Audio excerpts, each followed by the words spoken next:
Ayan guys, malapit nang matapos yung tinatambakan sa dakat sa may Rojas Boulevard. Ayan siya guys.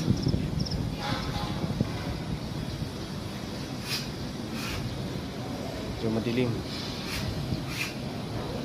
hindi siya makita, madilim.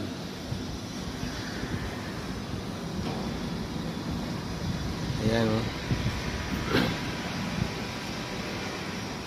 Yung kabila niya na itapos ng tambakan.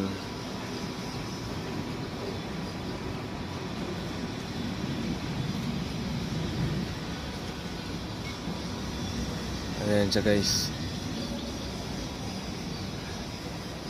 Halos harap lang yan ng MOA Rojas Boulevard.